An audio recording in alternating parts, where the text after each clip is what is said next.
दोस्तों नमस्कार, मैं हूं डॉक्टर प्रदीप प्रसन्न। आप सबका स्वागत है हिंदी की बिंदी चैनल पर।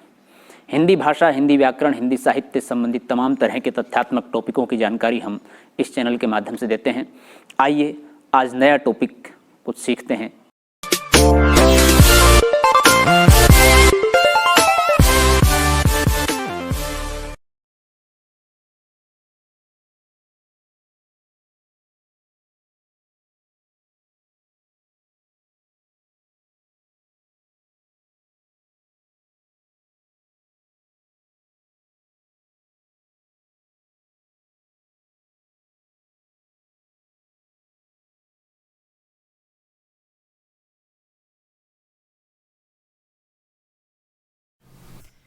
यानी कि किस तरह की घटनाएं जीवन में घटती हैं इसका वर्णन है। और दूसरा कह रहा है कि वो चढ़ाई तो ट्रेनिंग के बाद शुरू हुई है, बाकी तो स्थितियां अपने आप दूसरी तरह की रही। अच्छा, मान लो आज तुम्हें इस पर चढ़ना होता तो कैसे चढ़ते? रूप ने एक उस्तादाना उड़ती हुई नजर से पीछे मुड़कर देखा, फिर कहा, पहले आप बताइए, देखें कितना जान पाए हैं आप। पर्वतारोहण का प्रसंग छिड़ जाने के बाद ने रूप को बाकी चीजें किसी चीज की सुधि रह जाती थी न शेखर को। यानी कि दोनों ही पर्वतारोही थे और यह आरोहण ही दोनों को एक सूत्र में जोड़े हुए था। यानी दोनों की दोस्ती इसी कारण से हुई थी। मैं शेखर ने नीचे देखा, बिना ही ऊ ऊ हाँ करते हुए प्रशिक्षार्थी की तरह सैद्धांतिक बातों को याद किया। सबसे पहले तो कोई दरार तलाशते, फिर रोक पिटन लगाते। यानी कोई दरार, कोई छेद तलाशते, उसके बाद रोक पिटन की किसी चट्टान में कोई रस्सी फेंकते हैं, वो उसमें लग जाती है और उसके सहारे चढ़ते हैं। यहाँ खैर चलिए मान लिया, अगर मगर दरार ने मिली तो मगर अगर दरार ने मिली तो ड्रिल करके लगाएंगे। दरार में रोक पिटन लगानी होती है तभी चढ़ पाते हैं।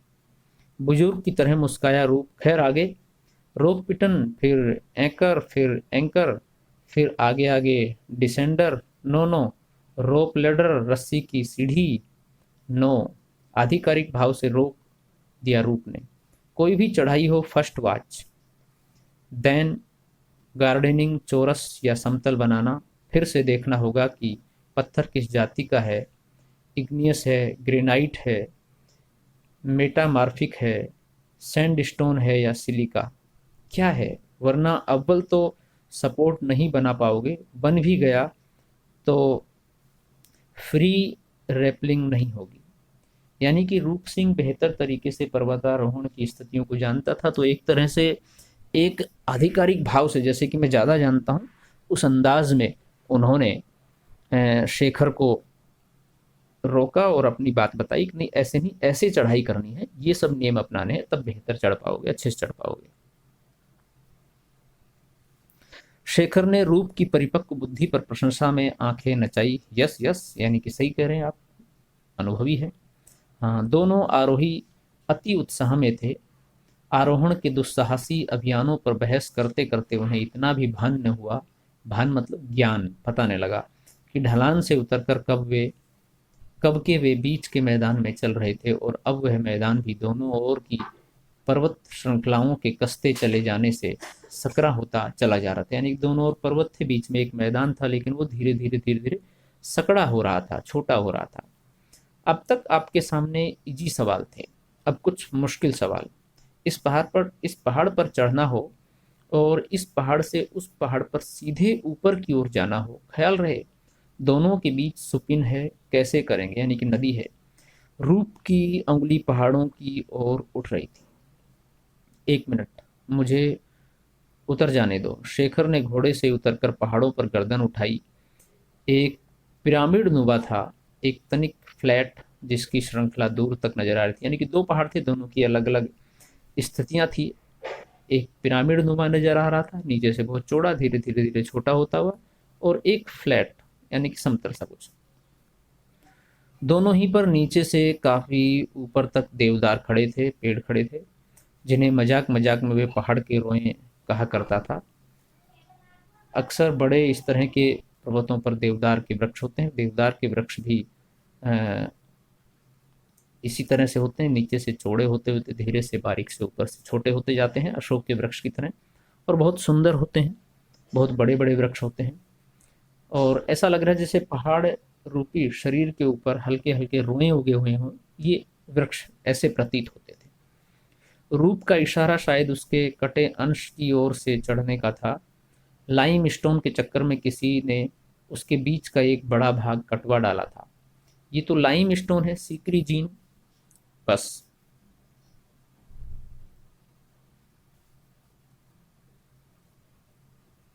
नहीं, ओवर हैंगिंग भी है।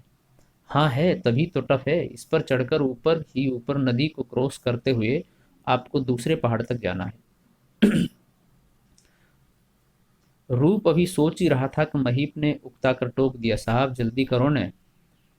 यानी कि वो दोनों, वो घोड़े से उतर करके आपस में पर्वतारोहण की चर्चा कर रहे थे, कैसे चढ़ेंगे कैसे उतरेंगे, तमाम चीज़ें। महीप को उन सब से मतलब नहीं था, उनको उसकी अपनी अपने काम से मतलब था। फटाफट ये पहुंचे तो मैं दो पैसे इनसे लूँ और दूसरे ग्राहकों को अटेंड करूँ। उस संदर्भ में उन्हें पर्वतारोहण के अध्याय को बंद कर फिर से घोड़े पर सवार होना पड़ा।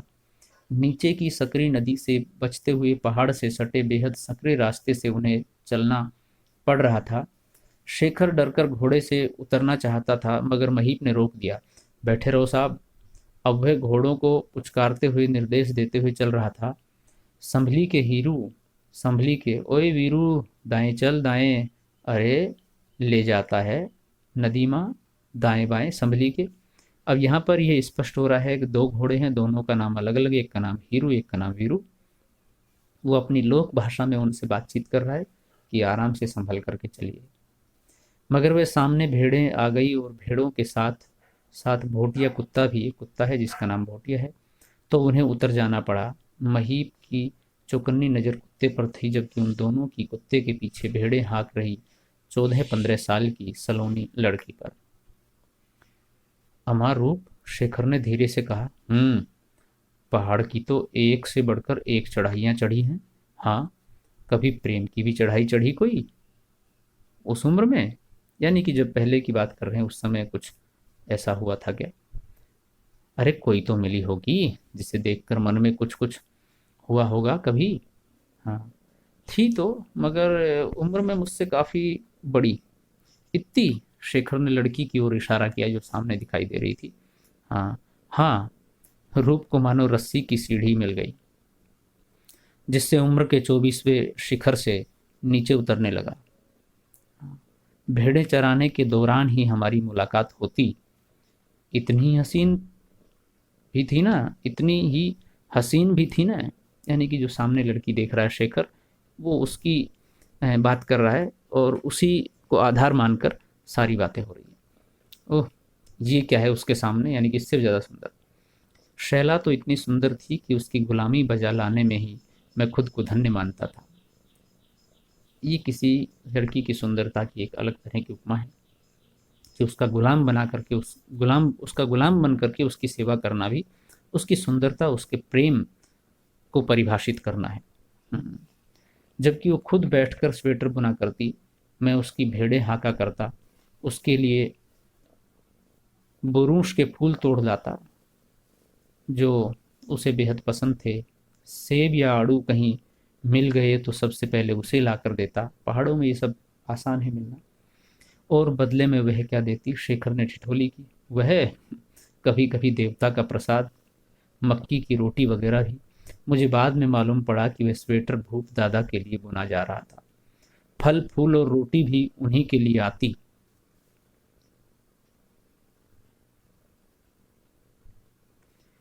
वे न आते तो मुझे, जिस दिन भूप दादा ने आते, आखिर तक उसे खुश रखने को मेरी तमाम कोशिशें बेकार चली जाती।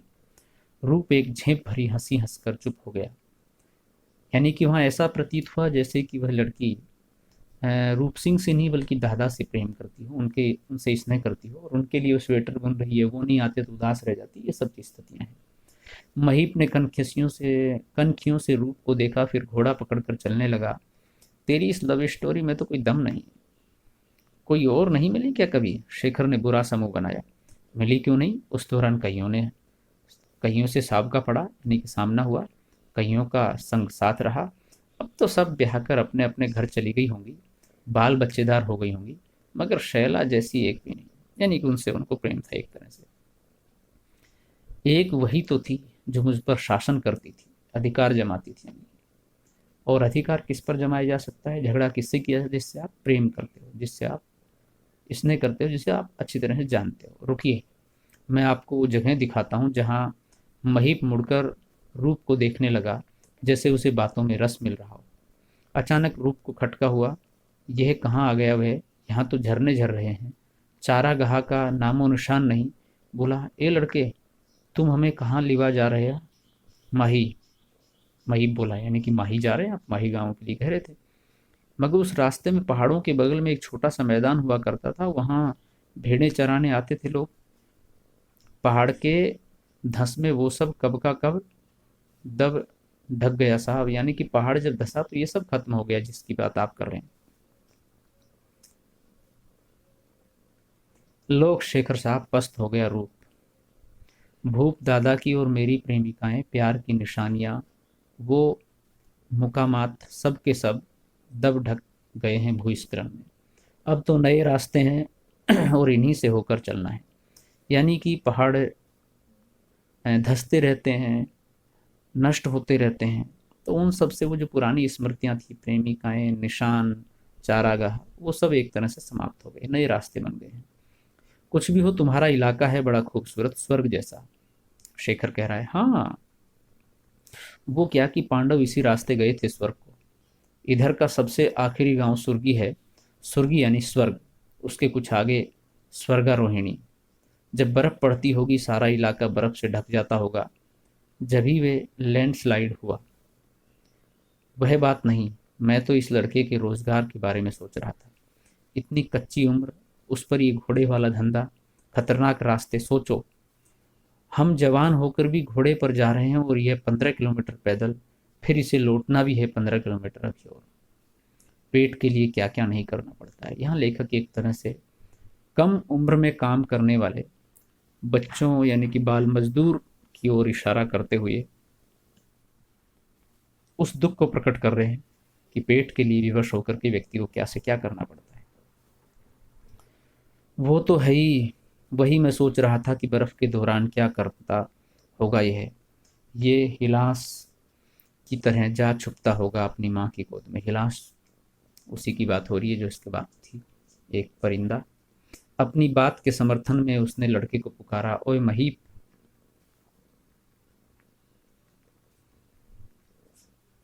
जी साहब, तेरे पाँव में दर्द होता होगा, आजा, कुछ देर तू घोड़े पर बैठ जा, हम पैदल चलते हैं। नहीं साहब, लौटते बखत तो चढ़ के आना ही है। यानी कि तब तो मैं बैठ के आऊँगा आराम से घोड़े पर। ये हीरू वीरू का संग साथ कब से लिया तूने? किस गांव का है? इससे यह भी तो पूछ लो कि हीरू वीरू के अलावा इसके घर परिवार में और कौन कौन है? शेखर ने कहा। साहब बात मत करो, रास्ता बहुत ही खराब है, कहकर महीप ने उनके सवालों का विराम लगा दिया। ऊपर से पत्थर गिरे हुए थे और वह आगे आगे घोड़ों को पुचकारते निर्देश देते चल रहा था, जो उसके लिए इस समय उनके फालतू सवालों से ज़्यादा महत्वपूर्ण था। अर्थात जब हम बात करते हुए चलते हैं कहीं पर, तो आपको ये आभास नहीं होता, ना प्रॉपर ध्यान होता है कि किधर से चल रहे हैं, कैसे चल रहे हैं। तो कहीं ना कहीं कोई ऐसी चट्टान आ जाए, कोई स्खलन हो जाए, कोई दिक्कत हो, तो इसलिए प्रॉपर पूरा ध्यान महीप अपने घोड़ों पर उस रास्ते पर रखना चाहता था, ताकि किसी प्रकार की दुविधा न उसके साथ हो, न घोड़ों के साथ हो, न ही आप जैसे यात्रियों के साथ हो। इसलिए वो ये बात कह रहा है। आगे एक झरना था और उजड़ी पंचक्की। जगह थोड़ी चौड़ी थी, पानी रास्ते को काट कर बह रहा था। घोड़ों ने मुंह लगा दिया तो उन्हें उतरना पड़ा, यानी पानी पीने के लिए। महीप चुपचाप पानी पिलाता रहा हीरू वीरू को, फिर वह खुद पानी पीने लगा।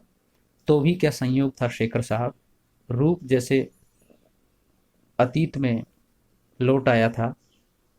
उसके पापा इधर ट्रेनिंग के लिए न आते, न रास्ता भटकते, न मेरी ज़रूरत होती। मैंने भी न वो चुस्ती दिखाई होती पहाड़ पार करने की पार करने में, न वो खुश होकर अपने साथ मसूरी लिवा जाते। फिर तो हम कपूर साहब के और मसूरी के ही होकर रह गए साहब। 11 साल बीत गए, तब हम इसी लड़के की तरह हुआ करते थे।